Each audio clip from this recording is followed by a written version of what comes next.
I think overall, doing better than the last couple of seasons, but obviously in my time here, good work done enough to make sure we're in the division. Of course, that was the biggest challenge, and then from there, can we take some of the stuff we've learned from that forwards and improve? I think that's the first step. I'd imagine you've got confidence that they can do better than last season. What gives you that confidence that they can?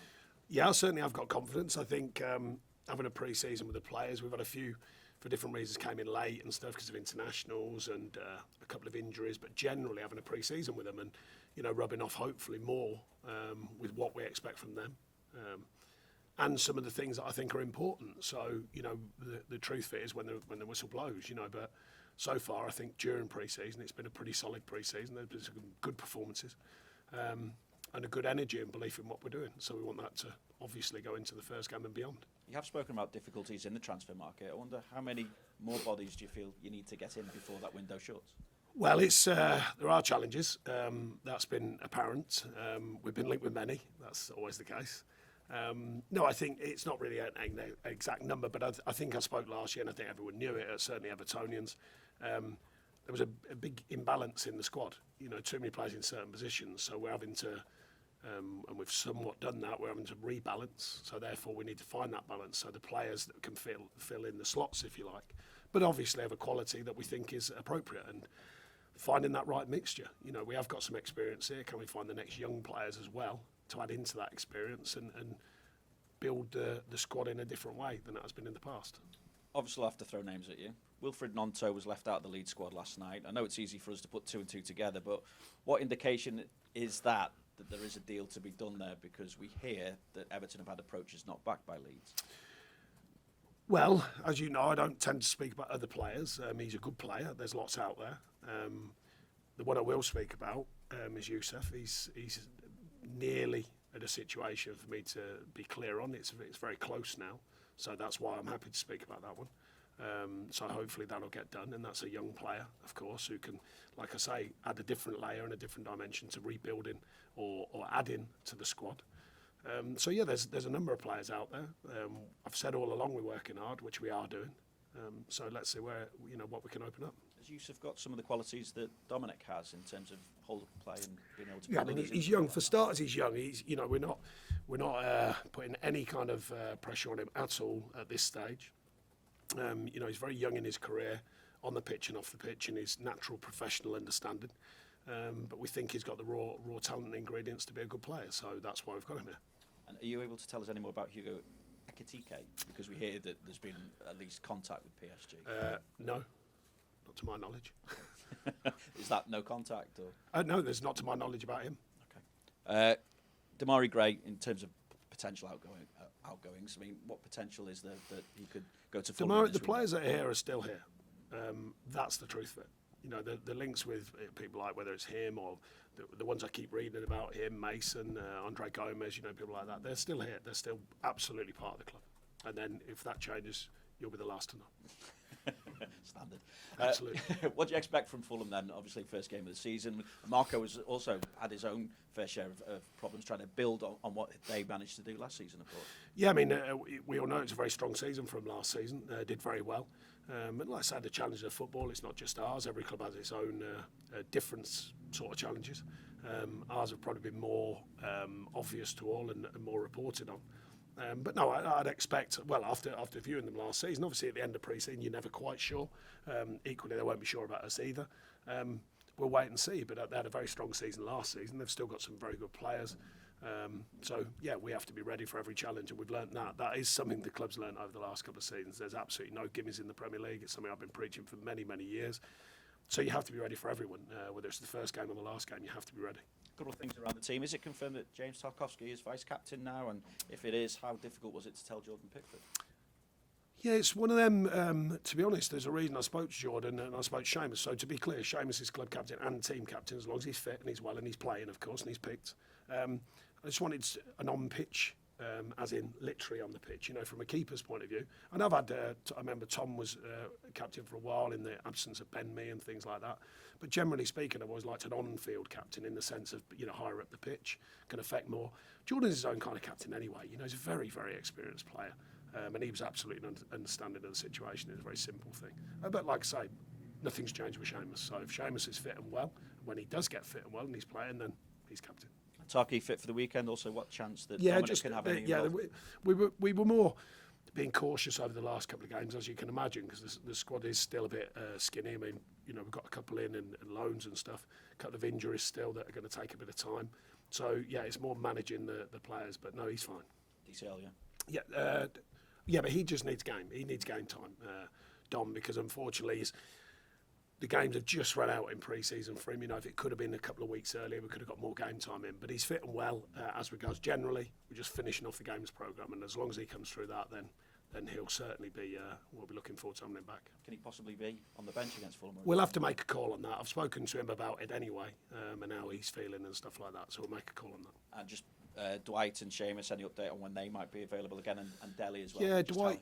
Dele unfortunately has had a setback. He's finding himself, which is important, of course, after the recent news, and he's well in himself. But obviously, it's a bit of a setback when he was just getting fit and he was just back in training, so that wasn't ideal. So he's a bit of time, but anyway, he's got time anyway. We know that, to make sure he's well on the pitch and off the pitch. Dwight, unfortunately, it's not going to be days, it's going to be weeks. I mean, not loads of weeks, we're waiting to see, but certainly it won't be days. So, yeah, that's an unfortunate one. Excuse me. An ankle ligament injury. He's never, in my experience, not been injured very often. So we're hopeful that his body deals with that pretty quick. Seamus is just on his way, natural part of his rehab, or coming through the natural part of his rehab. So his is more of a timescale thing as regards the plan that was in place for that type of injury. Great stuff. Good luck. Thank you. Next we'll go to Stuart of Premier League Productions. Obviously, the last couple of seasons have been a sort of a battle to survive in the Premier League. What do you think are the realistic aims and ambitions for this campaign for Everton? Well, like I mentioned, I think it has to be progress. We've got to look at progress, and from just staying up for 2 seasons, and I mentioned at the end of last season, we can't just keep relying on that. There's got to be more to it. So we're looking to build on the squad mentality that's here. We're looking to bring some of their qualities more to life, if you like, and then also bring in where we can, and achieve a more rounded squad. So certainly the idea is to be better than last season. Hopefully on a weekly basis, but certainly on a season's basis, to be in better shape than we were last season. That's the first marker. In terms of Premier League experience, you've brought in Ashley Young, who's got vast Premier League experience. What has he brought in, and has he had an impact on the He's group? brought in a reminder that I'm old, as I was his captain and he made his debut. So that was a bit of a reminder to the truth of my life. And we see him waltz in the building, and he's at the end of his career, and I'm like, where did that go? That was gone. But no, he's a great pro. He's a rounded pro, obviously, very experienced, very fit, looks after himself, and he's still got that edge that you need as a player. Never been too bothered about age, as long as they've got that edge, that it is that competitive edge, and he's certainly got that. And it could be the last sort of full season at Goodison. I just wonder if that's an added motivation and it ends well. No, I think that's more an historic thing. If you've been Evertonian all your life and that sort of thing, then that's a different ball game. I've been here 2 minutes in the grand scheme of things. So, I'm just more worried about the team, getting that sorted out, organising the club the best I can and my share of it. But the stadium and all that situation, that's deeper than just me as a manager. Good luck. Thank you. Thank you. Hi, Sean. Hi. When you came to the club the second half of last season, there was obviously a very specific goal in mind and a lot of pressure, and the pressure is always there, of course. But how does it feel now? How excited are you for a new season? You've had the summer, a pre-season. Do you feel like you've got a bit more space to breathe, if you like? Yeah, I think so. There's still pressure because it's inherent in the job anyway, but certainly at a club like this, the size of Everton Football Club, the history and all that sort of stuff. But yeah, it was a much more pressurised situation last season because of the situation the team and the club found itself in. So, but there's always pressure. There's pressure you put on yourself as much as anything, and to make sure you're working hard with the team to perform. So, I'm not too. If you get what I mean, I'm not looking at it like as a breather though. I mean, there's no time for a breather. It's going to be whistle blows and we're off and running again. So there's been a lot of work done pre-season. You want that to pay us back, and you want us to pay us back straight away. But no, a different kind of pressure. Pressure's always there in what you do as a manager, and particularly, as I said, at a big club like this. And for all coaches now this season, there are some new rules being brought in, and one of them is, and we saw it last week in the EFL, the amount of added on time to matches. How much do you now have to factor that in terms of how you manage the game and your substitutes and things like that? Yeah, it will play its part. We're all been more or less assured of that. IFAB made a decision.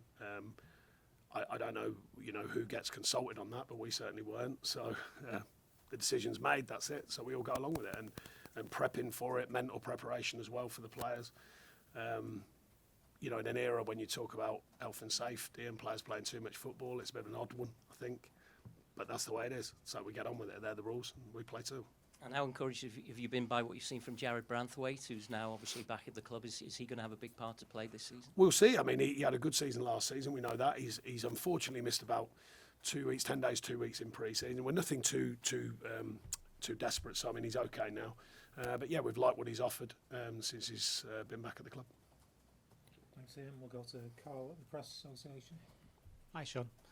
Just to ask you one question on Delhi. I mean, obviously, this summer was a major event, in his life, talking about it. I just wondered how well the club was set up to deal with it, and how important is that sort of pastoral side of the care? Well, he felt very well. I saw his interview, and I thought he spoke very positively and fairly about what we tried to support him with. And I think he's come through it well in his own grounds, not just on any support we've given him. I mean, look, I remember saying in an interview probably 7 or 8 years ago, I think it was to Henry Winter. He said, what do you think the future is? And I said, health and well-being, because the demands of the job, the demands of social media, the demands of modern life, modern football life as a player, they're getting harder all the time. So that was my truth then, and it still is. I think it is a future of what's going on. I think, the health and well-being and the mental well-being is going to be a big part of the future of football. And he's come out and said what he said. He's in a good place now. I speak to him every few days, not with too much depth, just checking in. Are you okay? And he's in a good place at the moment.